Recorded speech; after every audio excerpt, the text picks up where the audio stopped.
कहते हैं समय हर किसी को निगल जाता है, राजा से लेकर रंक तक। परंतु कुछ ऐसे भी हैं जिन्हें स्वयं काल ने भी छूने की हिम्मत नहीं की। भारतीय पुराणों में ऐसे 7 अमर बताए गए हैं जो आज भी जीवित हैं। न वे बूढ़े होते हैं न मरते हैं, बस समय के प्रवाह में अपनी भूमिकाएं बदलते रहते हैं। इनका नाम है अश्वत्थामा, विभीषण, हनुमान, परशुराम, कृपाचार्य, महाबली और व्यास। 7 दिशाएं, 7 भावनाएं, 7 प्रतीक, शक्ति, धर्म, भक्ति, नीति, ज्ञान, न्याय और पश्चाताप। यही हैं संसार के संतुलन के 7 स्तंभ। पर सवाल उठता है, क्या वे सच में आज भी जीवित हैं? और अगर हां, तो कहां रहते हैं? आइए एक रहस्यमयी यात्रा पर चलते हैं, जहां हर अमर एक अध्याय है और हर अध्याय एक रहस्य। आज हम उनमें से पहले की कथा में प्रवेश करते हैं, उस व्यक्ति की जो अमर है पर श्रापित है, जिसकी सांसें चलती हैं पर हर धड़कन उसके पाप की याद दिलाती है। अश्वत्थामा, यह नाम ही अपने भीतर महाभारत की गर्जना समेटे है। द्रोणाचार्य के घर में जन्मा वह बालक असाधारण था। कहते हैं जब वह पैदा हुआ तो उसके माथे पर एक रत्न जैसी चमक थी। वह रत्न उसकी रक्षा करता और उसे अलौकिक बल प्रदान करता। वह ब्राह्मण का पुत्र था पर योद्धा का हृदय रखता था। गुरु द्रोण की शिक्षा में उसने धनुर्विद्या सीखी और बाल्यावस्था से ही अर्जुन का प्रतिद्वंद्वी बन गया। परंतु भाग्य उसे मित्रता नहीं, प्रतिशोध की राह पर ले गया। महाभारत के महायुद्ध में जब सब कुछ जल गया, द्रोणाचार्य की मृत्यु ने अश्वत्थामा के भीतर के मानव को तोड़ दिया। क्रोध ने उसकी बुद्धि को निगल लिया। रात्रि में जब पांडवों की सेना सो रही थी, अश्वत्थामा ने अभिमन्यु के पुत्र उत्तरा के गर्भस्थ बच्चे पर ब्रह्मास्त्र छोड़ दिया। वह बच्चा भविष्य का राजा परीक्षित था। भगवान कृष्ण ने ब्रह्मास्त्र की शक्ति को रोक लिया और क्रोधित होकर अश्वत्थामा को श्राप दिया। अश्वत्थामा, तू अमर रहेगा, पर तेरे शरीर से सदा घावों का रक्त बहेगा। तेरा रत्न तुझसे छीन लिया जाएगा और तू युगों तक इस पृथ्वी पर भटकेगा, न मृत्यु न शांति। यह था अमरत्व का श्राप, जहां जीवन मृत्यु से भी भयानक हो जाता है। कहते हैं कृष्ण ने उसका मणि उसके माथे से निकाल लिया। जहां रत्न था वहां आज भी एक घाव है जो कभी नहीं भरता। उस घाव से रक्त और मवाद निकलता है और उसी से उसके श्राप का अस्तित्व कायम है। वह तब से काल का कैदी बन गया। न बूढ़ा होता है न मरता है, सदियों से पृथ्वी पर घूम रहा है, उस कर्म का प्रायश्चित खोजते हुए जिसे वह खुद माफ नहीं कर सका। भारत के मध्य भाग में नर्मदा नदी के किनारे बसा एक पुराना नगर बुरहानपुर। यहीं कई साधु संतों ने उसे देखने का दावा किया है। कहते हैं हर गुरुवार एक अज्ञात व्यक्ति शिव मंदिर में फूल और जल चढ़ाकर चला जाता है। उसके जाने के बाद मंदिर के फर्श पर हल्की रक्त की बूंदें दिखाई देती हैं। कोई नहीं जानता वह कौन है, पर स्थानीय लोग कहते हैं यह वही है, गुरु द्रोण का पुत्र, जो अपने पाप का दंड भुगत रहा है। 1940 में ब्रिटिश अफसर W.G. एंडरसन ने अपने डायरी में लिखा था, मैंने एक विचित्र व्यक्ति देखा, ऊंचा, चौड़े कंधों वाला पर अत्यंत कमजोर। उसके माथे से रक्त टपक रहा था और उसने कहा, मैं वह हूं जिसने अमरत्व को खो दिया। बुरहानपुर से लेकर चंबल की घाटियों तक फैले घने जंगलों में कुछ गुफाएं हैं जिनमें आज भी पुराने संस्कृत मंत्र खुदे हुए हैं। स्थानीय लोग कहते हैं रात में उन गुफाओं से शंखनाद सुनाई देता है, कोई तप करता है। एक स्थान है अमरकंटक, जहां नर्मदा का उद्गम होता है।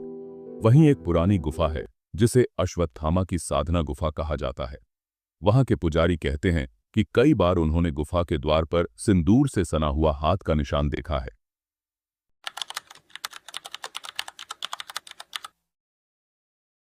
पौराणिक मान्यता है कि अमर आत्माएं केवल तभी दिखाई देती हैं जब किसी बड़े धर्म संतुलन का समय आता है। अश्वत्थामा को जब भी दुनिया में अन्याय चरम पर दिखता है, वह प्रकट होता है, पर केवल उन्हें जो सत्य की खोज में हों। कहा जाता है कि उसने 1857 के स्वतंत्रता संग्राम में भी कुछ क्रांतिकारियों की सहायता की थी, एक रहस्यमयी योद्धा के रूप में जिसने सीधे मुंह पर गोली खाई और फिर गायब हो गया। श्रीमद् भागवत पुराण में उल्लेख है, जब विष्णु पुनः कल के रूप में अवतरित होंगे तब अश्वत्थामा उनके पास जाएगा और उन्हें उस अस्त्र का ज्ञान देगा जिससे धर्म की रक्षा हो सके, यानी वही व्यक्ति जिसने कभी विनाश किया था वही अगली बार रक्षा का अस्त्र देगा। वह कल्कि को सिखाएगा कि शक्ति जब तक धर्म के लिए न हो तब तक विनाश ही है। कहा जाता है कि जब कलयुग का अंत निकट आएगा, अश्वत्थामा अपने घावों से अंतिम बार रक्त बहाएगा और वह रक्त पृथ्वी को छूते ही शुद्ध कर देगा। फिर वह गंगा तट पर जाकर अग्नि में विलीन हो जाएगा, मुक्ति प्राप्त करेगा। पर तब तक वह जीवित रहेगा, रात्रि के प्रहरी की तरह, जो हर युग के पाप का साक्षी है।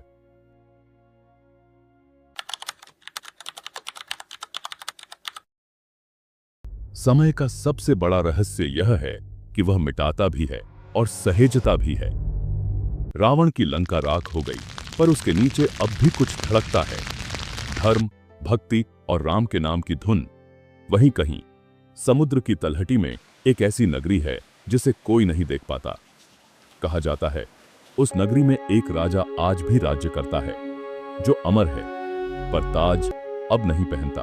वह है विभीषण, रावण का छोटा भाई और राम का प्रिय भक्त। लंका का स्वर्ण महल जब पहली बार खड़ा हुआ तो उसमें 3 छायाएं दिखीं, रावण, कुंभकर्ण और विभीषण। तीनों को ब्रह्मा से वरदान मिला, पर तीनों ने 3 अलग मार्ग चुने। रावण ने शक्ति चाही, कुंभकर्ण ने नींद और विभीषण ने कहा, हे ब्रह्मा, मुझे धर्म की समझ दो, मुझे सत्य की दृष्टि दो। ब्रह्मा मुस्कुराए, तू दूसरों की तरह नहीं है, इसलिए तेरे जीवन की सीमा भी दूसरों जैसी नहीं होगी। विभीषण को तभी अमृता का संकेत मिला था, पर वह समझ नहीं पाया कि यह वरदान नहीं, धर्म का भार है।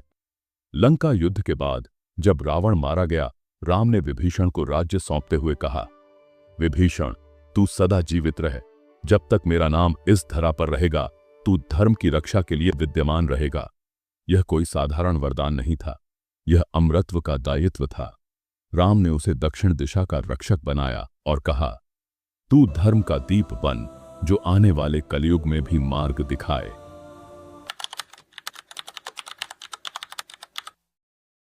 कहा जाता है विभीषण आज भी लंका में ही हैं, पर वह भूमि की सतह पर नहीं। त्रिकुटा पर्वत के नीचे समुद्र की गहराइयों में एक स्वर्ण नगरी है, जिसे सुवर्ण नागलोक कहा जाता है। वहीं विभीषण अपने अमर शरीर के साथ रहते हैं।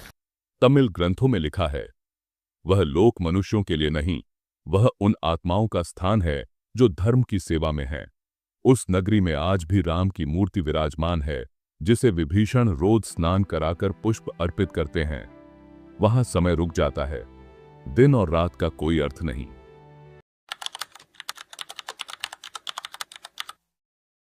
लंका के दक्षिणी छोर पर कथिरमलाई मंदिर है। वहां हर पूर्णिमा को समुद्र से एक सुनहरी रोशनी उठती है। भक्त कहते हैं वह विभीषण हैं, जो राम नाम का दीप जलाने आते हैं। 2004 की सुनामी से ठीक पहले श्रीलंका के मान्नार द्वीप पर कुछ मछुआरों ने कहा था, उन्हें एक स्वर्ण वस्त्रधारी पुरुष ने चेताया, जल पीछे हटेगा पर लौटेगा भी। वे भाग गए और उनका गांव बच गया, बाकी तटीय गांव तबाह हो गए। यह कहानी श्रीलंका में आज भी सुनाई जाती है। कहा जाता है विभीषण अब अदृश्य रूप में पृथ्वी की निगरानी करते हैं। वे विशेषकर दक्षिण दिशा के देवता हैं, जिन्हें दक्षिणेश्वर विभीषण कहा जाता है। तमिलनाडु, केरल और श्रीलंका के कई प्राचीन मंदिरों में रात के समय पूजा के बाद जब दीपक अपने आप बुझते हैं तो पुजारी कहते हैं, विभीषण ने वहां से आशीर्वाद लिया।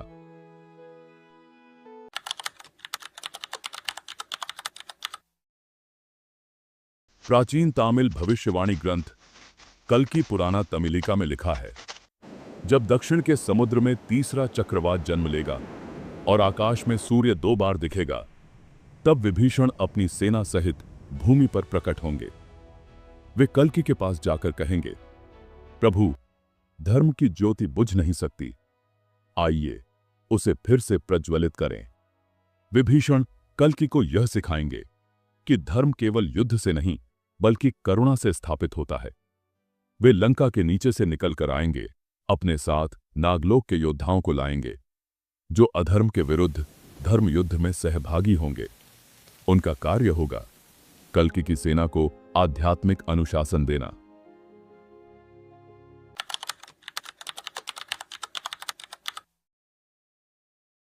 कहते हैं ब्रह्मांड के 3 लोकों में यदि कोई देवता वास्तव में जीवित हैं तो वे हैं हनुमान, क्योंकि वे केवल शरीर से नहीं नाम से भी अमर हैं।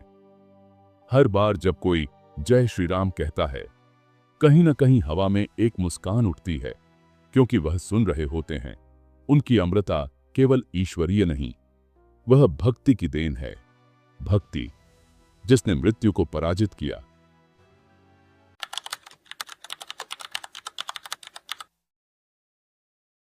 अंजना पर्वत की गुफाओं में एक दिन वायुदेव के आशीर्वाद से वानरराज केशरी और अंजनी के घर एक दिव्य आत्मा का जन्म हुआ, हनुमान। वह बालक इतना तेजस्वी था कि सूर्य को देखकर उसे फल समझ बैठा और आकाश में छलांग लगा दी। देवताओं ने देखा यह बालक साधारण नहीं।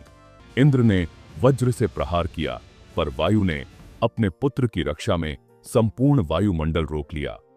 तब देवताओं ने उसे आशीर्वाद दिया, तेरे शरीर को कोई अस्त्र नहीं काट सकेगा, कोई आग जला नहीं सकेगी, कोई हवा उड़ा नहीं सकेगी, तू अमर रहेगा जब तक राम का नाम रहेगा।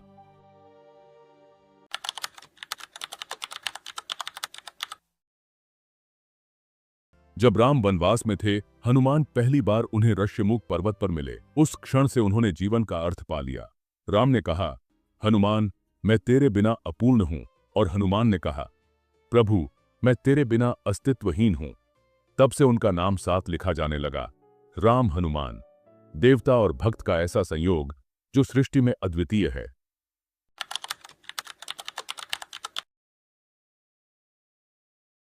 रामायण के उत्तरकांड में आता है, जब राम अयोध्या लौटे और राज्याभिषेक हुआ, हनुमान चुपचाप द्वार पर खड़े रहे। राम ने पूछा, हनुमान तू क्या चाहता है? हनुमान ने झुके हुए सिर से कहा, प्रभु जब तक आपकी कथा गाई जाए मैं वहां रहना चाहता हूं।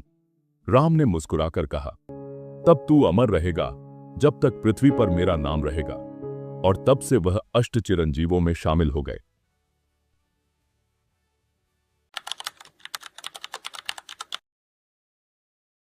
जब तुलसीदास रामचरितमानस लिख रहे थे, एक वृद्ध ब्राह्मण हर रात आकर उनकी लेखनी में सहायता करता। बाद में तुलसीदास को स्वप्न में राम ने कहा, वह कोई और नहीं हनुमान थे। स्वतंत्रता के समय द्वारका के पास कुछ मछुआरों ने समुद्र तट पर एक विशालकाय पुरुष देखा जो तूफान के बीच खड़ा था, और उसने कहा, राम नाम लो, भय नहीं होगा। अगले ही क्षण वह हवा में विलीन हो गया। जब तूफान थमा, वहां रेत पर केवल एक विशाल पद चिन्ह था। एक लामा ने दावा किया कि उसने वायुपुत्र को हिमनद की गुफा में ध्यानमग्न देखा, जिसकी देह से सूर्य समान प्रकाश निकल रहा था।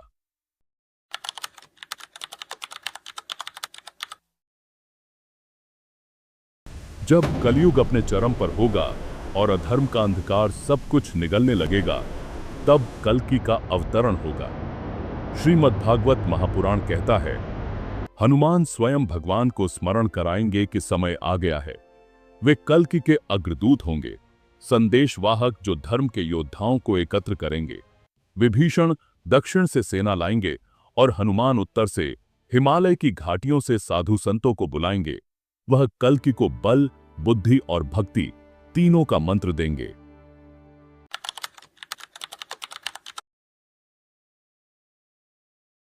पुराणों में भविष्यवाणी है, जब गगन से अग्नि वर्षा होगी और पर्वतों से शीत प्रवाह, तब आकाश में एक ज्योति प्रकट होगी जो पर्वतों के पार उड़ती जाएगी। वही होगा हनुमान का संकेत। कहा जाता है कि वे उस समय महावज्र नाम के अस्त्र को लेकर प्रकट होंगे जो ब्रह्मास्त्र से भी तेज होगा, पर वे उसे केवल कल्कि को देंगे, क्योंकि वह शक्ति केवल धर्म के लिए योग्य है। आज भी भारत के हर कोने में जब हनुमान चालीसा गाई जाती है, कहा जाता है जहां 40 लोग एक साथ भाव से चालीसा गाते हैं, वहां हनुमान स्वयं उपस्थित होते हैं अदृश्य रूप में। कुछ साधक कहते हैं भोर के ठीक 3:15 बजे जब हवा शांत होती है तो किसी मंदिर के दीपक की लौ अचानक कांपती है। वह संकेत होता है कि पवन पुत्र वहां से गुजरे हैं।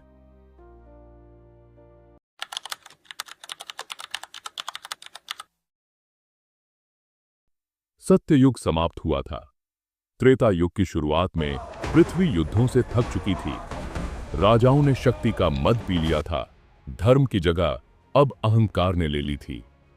ऋषि समाज मौन था और ब्राह्मणों की पूजा केवल सोने के सिक्कों में मापी जा रही थी। तब विष्णु ने सोचा अब समय है जब शक्ति को संयम सिखाना होगा। और तब जन्म हुआ उस ऋषि पुत्र का जो ब्राह्मण भी था और योद्धा भी, जिसके हाथ में कुल्हाड़ी थी और हृदय में धर्म। ऋषि जमदग्नि और रेणुका के यहां भृगुवंश में एक तेजस्वी बालक का जन्म हुआ। उसका नाम रखा गया राम। पर जब शिव ने उसे दिव्य कुल्हाड़ी दी तब वह कहलाया परशुराम, यानी कुल्हाड़ी वाला राम। कहते हैं उसकी आंखों में ऐसी अग्नि थी कि अधर्म स्वयं कांप उठता था। कहते हैं एक दिन राजा कृतवीर्य ऋषि जमदग्नि के आश्रम में आए। उन्होंने आश्रम की कामधेनु गाय देखी जो अनंत भोजन प्रदान कर सकती थी। अहंकार में आकर राजा ने गाय छीन ली। जब परशुराम लौटे उन्होंने देखा आश्रम अपवित्र हो गया है। उन्होंने क्रोध में अपना परशु उठाया और राजा को युद्ध में परास्त कर दिया। यह पहला युद्ध था धर्म के लिए, पर यह यहीं नहीं रुका। राजा के पुत्रों ने प्रतिशोध में जमदग्नि की हत्या कर दी। रेणुका विलाप करने लगी और परशुराम का हृदय फट पड़ा। उन्होंने प्रतिज्ञा ली, मैं पृथ्वी को 21 बार क्षत्रियों से विहीन कर दूंगा। 21 बार उन्होंने पृथ्वी पर युद्ध किया। हर बार जब कोई अधर्मी राजा उभरा, परशुराम प्रकट हुए और धर्म का संतुलन पुनः स्थापित किया। उनके परशु से रक्त की नदियां बहीं, पर उनके मन में करुणा की प्यास थी। वह जानते थे अधर्म को मारना आसान है, पर अपने क्रोध को मारना कठिन। अंततः जब पृथ्वी कांप उठी, उन्होंने अपने परशु को नदी में प्रवाहित कर दिया और कहा, अब यह अस्त्र तभी उठेगा जब धर्म फिर से संकट में होगा। विनाश के बाद उन्होंने हिमालय की ओर गमन किया। वहां महेंद्रगिरी पर्वत की गुफाओं में उन्होंने तपस्या शुरू की। तब विष्णु स्वयं उनके समक्ष प्रकट हुए और बोले, राम, तूने धर्म के लिए विनाश किया, अब सृजन का समय है। तू अमर रहेगा जब तक ब्राह्मण और क्षत्रिय दोनों जीवित हैं। जब कल की आएंगे तब तू उनका गुरु बनेगा। परशुराम ने कहा, मैं प्रतीक्षा करूंगा प्रभु, जब तक धर्म को फिर मार्गदर्शन की आवश्यकता न हो। तब से वह अमर ऋषि कहलाए।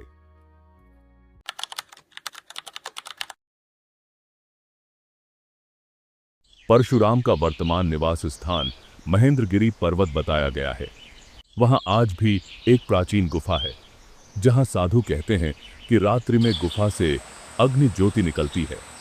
वहां कोई साधारण व्यक्ति प्रवेश नहीं कर सकता, क्योंकि उस क्षेत्र की हवा में ओंकार की ध्वनि गूंजती रहती है। स्थानीय जनश्रुतियों के अनुसार कभी कभी वहां से एक तेजस्वी व्यक्ति उतरता है, लंबी जटाएं, तेजस्वी नेत्र और हाथ में कुल्हाड़ी। वह पास के गांवों में आकर अन्नदान करता है, फिर पर्वत में विलीन हो जाता है। कई साधु इसे परशुराम का अवतरित रूप मानते हैं।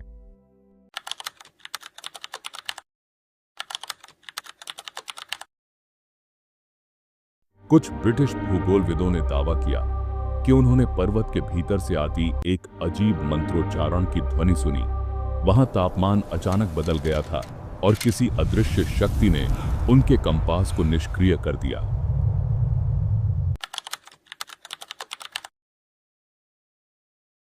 स्वामी चिदानंद ने कहा, उन्होंने ध्यानावस्था में एक दिव्य पुरुष को देखा जिसने कहा, जब कल की आएंगे मुझे बुलाना। उनके पीछे दीवार पर कुल्हाड़ी का निशान स्वयं प्रकट हो गया। एक साधु ने महेंद्रगिरी में वर्षा के बाद प्रकाशमान पुरुष को गुफा में प्रवेश करते देखा, जिसने कहा, अभी नहीं, पर समय निकट है।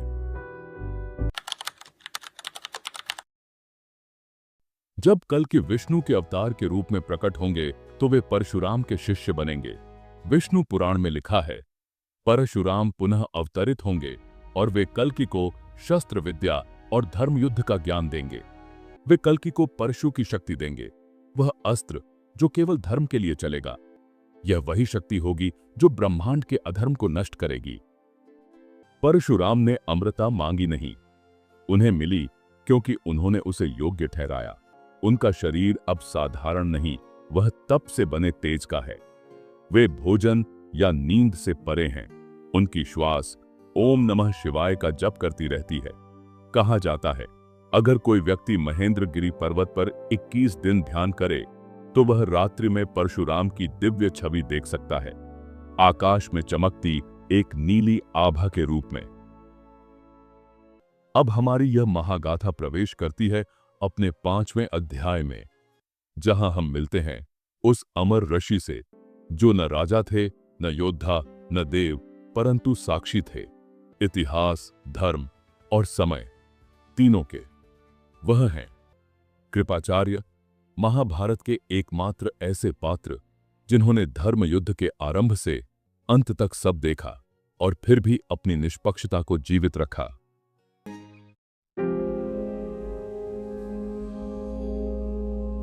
कृपाचार्य के पिता थे ऋषि शरद्वान गौतम। उनकी तपस्या और ब्रह्म तेज इतना प्रबल था कि स्वयं देवता भी चिंतित हो उठे।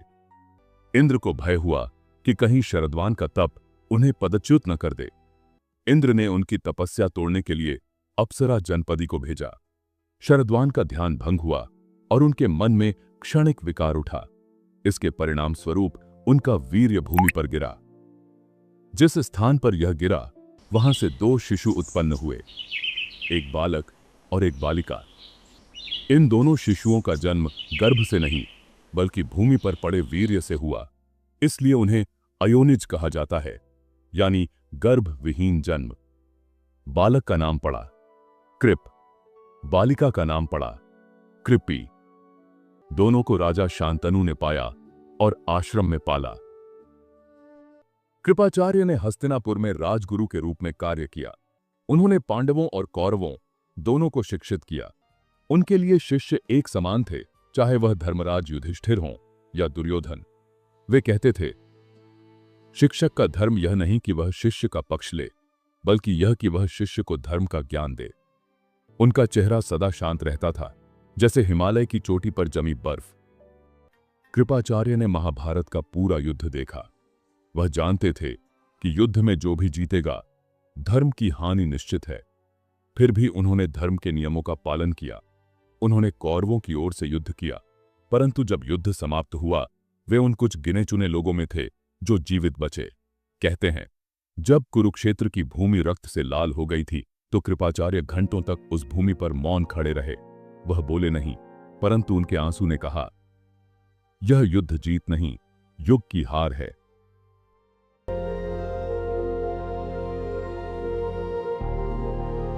युद्ध के बाद जब भगवान कृष्ण और व्यास ऋषि ने उन्हें देखा तो वे बोले, हे कृप, तुमने न पक्ष लिया न भ्रमित हुए। तुम्हारा जीवन सत्य का साक्ष्य है, इसलिए तुम अमर रहोगे। जब तक कोई धर्म का पाठ पढ़ेगा तुम्हारा नाम उसमें रहेगा। व्यास ने उन्हें आशीर्वाद दिया, तुम 7 अमरों में एक बनोगे। जब कल्कि आएंगे तुम उनके गुरु बनकर उन्हें धर्मशास्त्र का ज्ञान दोगे। इस प्रकार कृपाचार्य को अमृता का वरदान मिला।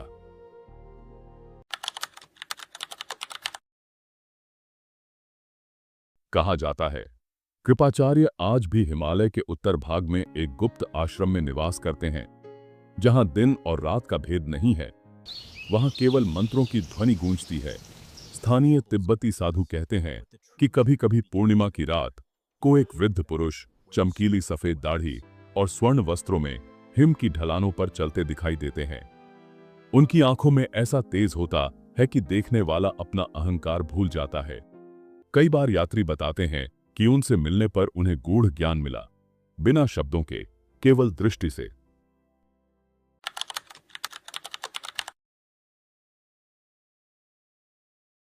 एक तिब्बती लामा ने अपनी डायरी में लिखा, हमारे पास एक देव ऋषि आए। उन्होंने संस्कृत में कहा, धर्म अब भी सोया है पर जागेगा। उनके पद चिन्ह बर्फ में जमे रहे पर वह स्वयं विलीन हो गए। भारतीय सेना की एक टीम ने बताया कि उन्होंने एक साधु को देखा जो बर्फ पर नंगे पांव चल रहा था। वह मुस्कुराया और फिर धुंध में लुप्त हो गया। बाद में वहीं एक पत्थर पर संस्कृत में खुदे शब्द मिले, कृपा एव धर्म, दयालुता ही धर्म है। कुछ साधुओं ने ध्यानावस्था में एक दिव्य पुरुष को देखा जो सूर्य की दिशा में विलीन हो गए। उनके पीछे वायु में कुछ देर तक ओम कृपाय नमः की ध्वनि गूंजती रही।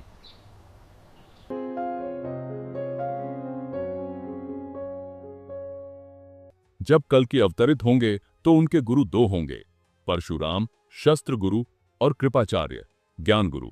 व्यास पुराण में लिखा है, कृपाचार्य कल्कि को धर्म के नियम सिखाएंगे ताकि जब वह अधर्म से युद्ध करें तो उनके शस्त्र ज्ञान से संचालित हों। वे कल्कि को बताएंगे कि सत्य का अर्थ केवल दुष्ट का नाश नहीं बल्कि निर्दोष की रक्षा भी है।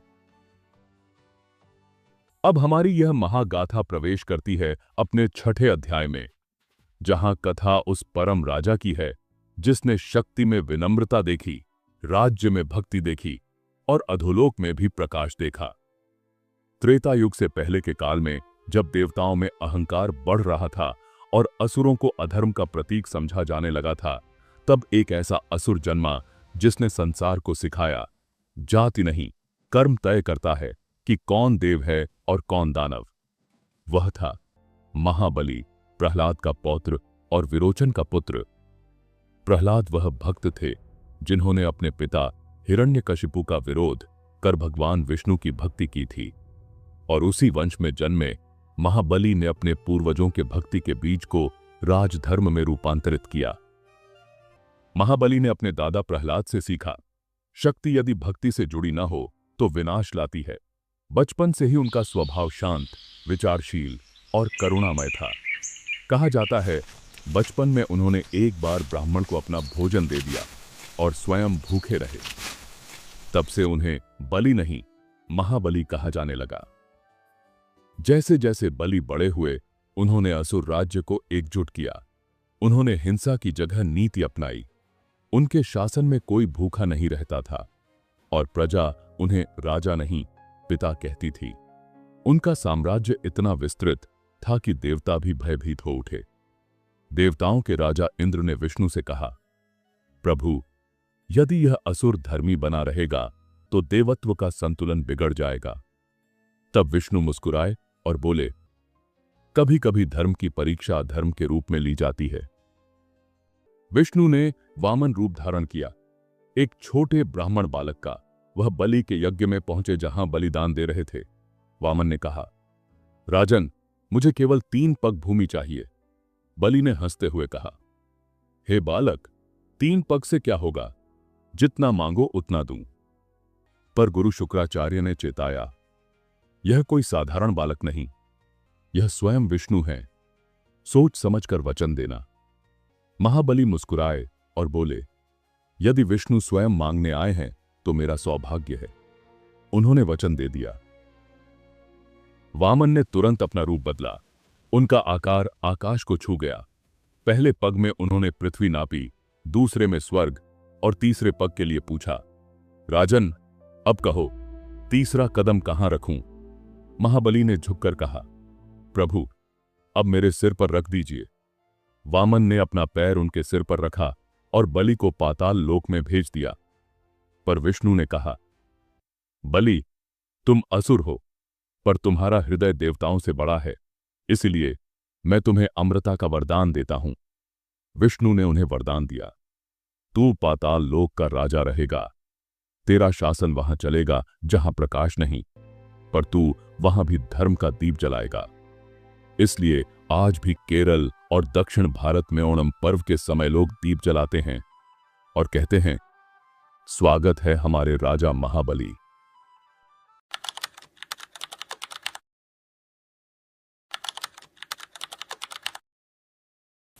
कुछ वृद्धों ने बताया कि उन्होंने एक ऊंचे दिव्य पुरुष को देखा जो सुनहरे वस्त्रों में मंदिर में प्रवेश कर रहे थे। सुबह वहां फूलों से ओम नमो बलिराजाय लिखा मिला।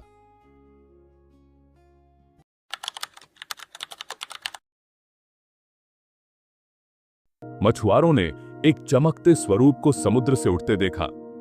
वह क्षणिक था, पर समुद्र की लहरें तब तक शांत नहीं हुईं जब तक वह प्रकाश विलीन नहीं हुआ। कुछ भक्तों ने दावा किया कि उन्होंने अपने स्वप्न में एक दिव्य राजा को देखा, जो कह रहा था, मैं वापस नहीं आया क्योंकि मैं कभी गया ही नहीं था। कहा जाता है, पाताल लोक में उन्होंने स्वर्णपुर नामक नगर बसाया है, जहां देवता भी कभी कभी मार्गदर्शन के लिए जाते हैं। वहां प्रकाश भीतर से निकलता है, क्योंकि वहां सूर्य नहीं, सदाचार है।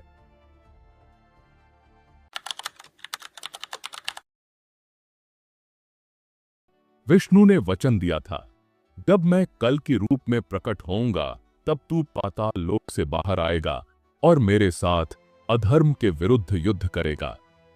महाबली की सेना को छाया सेना कहा जाता है, जो केवल धर्म की पुकार पर प्रकट होगी। वे कल्कि के लिए पाताल का द्वार खोलेंगे, जहां से विष्णु की शक्ति पृथ्वी पर प्रवाहित होगी। उनका कार्य होगा अधोलोक में धर्म की रक्षा करना, जबकि कल्कि पृथ्वी पर धर्म की पुनर्स्थापना करेंगे।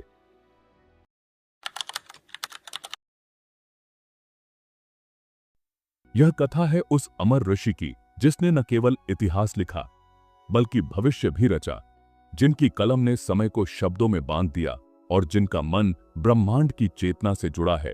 वह हैं महर्षि वेदव्यास, सप्त अमरों में से एक, वेदों के संकलक, महाभारत के रचयिता और सृष्टि के शाश्वत इतिहासकार। समय के आरंभ में सत्य था, पर वह मौन था। देवता जानते थे कि ज्ञान है, पर उसे कोई शब्द नहीं थे। मानव प्राणी भ्रम में थे, क्योंकि वे सुन सकते थे पर समझ नहीं पाते थे। तब ईश्वर ने एक आत्मा को चुना, जो ज्ञान को शब्द दे सके, जो न केवल देख सके बल्कि देखे हुए को युगों के लिए सुरक्षित कर सके। वह आत्मा थी वेदव्यास।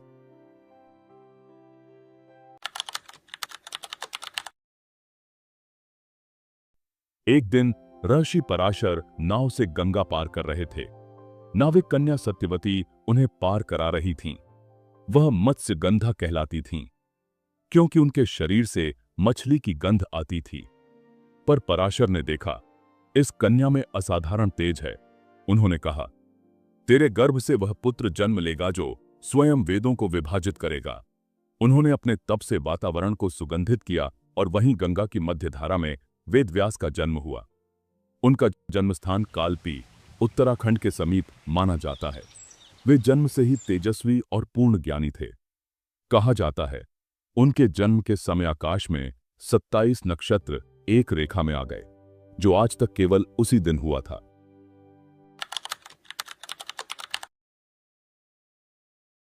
व्यास का अर्थ है विभाजन करने वाला, संकलक।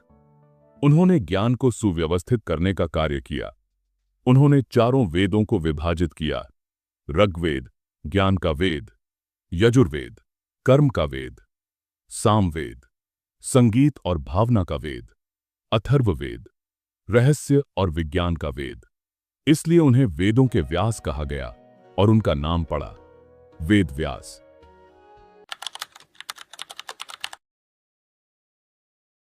युग बीतते गए। पांडवों और कौरवों का संघर्ष धर्म का प्रतीक बन गया। वेद व्यास जानते थे, यह केवल युद्ध नहीं बल्कि मानवता की परीक्षा है। उन्होंने भगवान गणेश को आमंत्रित किया कि वे महाभारत लिखें।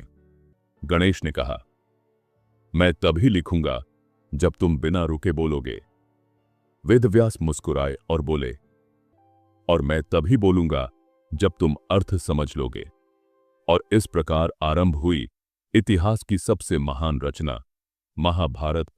उन्होंने न केवल युद्ध का वर्णन किया, बल्कि उसके भीतर छिपे ब्रह्मांडीय रहस्यों को भी लिखा। गीता उसी में प्रकट हुई, जिसे स्वयं कृष्ण ने अर्जुन को सुनाया। व्यास ने वह सब लिखा जो हुआ और वह भी जो होना है।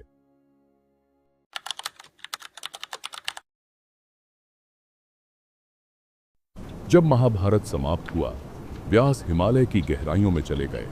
वहां उन्होंने वर्षों तक ध्यान किया। तब ब्रह्मा प्रकट हुए और बोले, हे व्यास, तुमने शब्दों में सत्य को बांध दिया है, इसलिए जब तक यह सृष्टि रहेगी तुम्हारा अस्तित्व रहेगा। व्यास ने कहा, मेरा शरीर मिट जाएगा पर मेरी वाणी नहीं। मैं हर उस व्यक्ति के भीतर रहूंगा जो ज्ञान की खोज करेगा। और तभी उन्हें अमरता का वरदान मिला। वह आज भी जीवित हैं, बद्रिकाश्रम हिमालय में, जहां वे ध्यान में लीन हैं। कहा जाता है वहां गंगा की एक धारा व्यास गंगा बहती है, जो उनके तप से उत्पन्न हुई।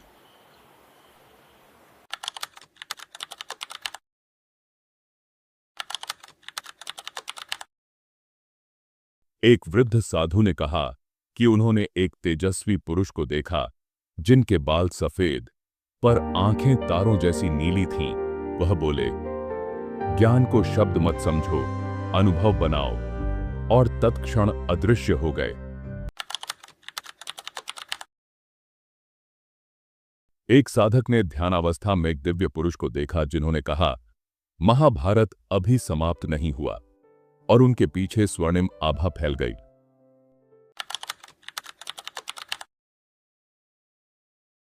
कुछ तीर्थयात्रियों ने बताया कि एक साधु ने उन्हें व्यास गुफा की दिशा में भेजा और कहा, जहां शब्द मौन हो जाए वहीं व्यास हैं। पर जब उन्होंने पीछे देखा, वह साधु गायब थे।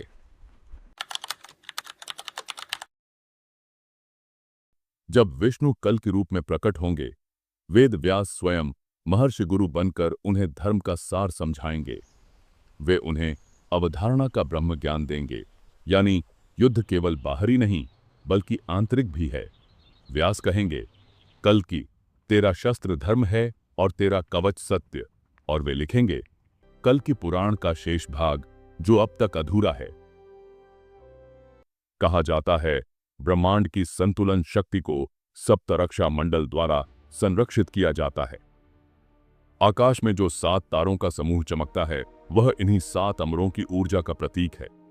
जब भी कोई युग अपने अंत की ओर जाता है, वो तारें और उज्ज्वल हो जाती हैं। मानव इसे खगोलीय घटना समझता है, पर ज्ञानी जानते हैं यह संकेत है कि 7 प्रहरी जाग चुके हैं। कहा जाता है युग के अंत से पहले ये 7 अमर पुनः एक बार मिलेंगे, न युद्ध के लिए, न दंड के लिए, बल्कि स्मरण के लिए कि जब जब धर्म की हानि होगी, तब तब ये अमर पुनः प्रकट होंगे। इनके लिए न मृत्यु है न क्षय, ये सनातन हैं।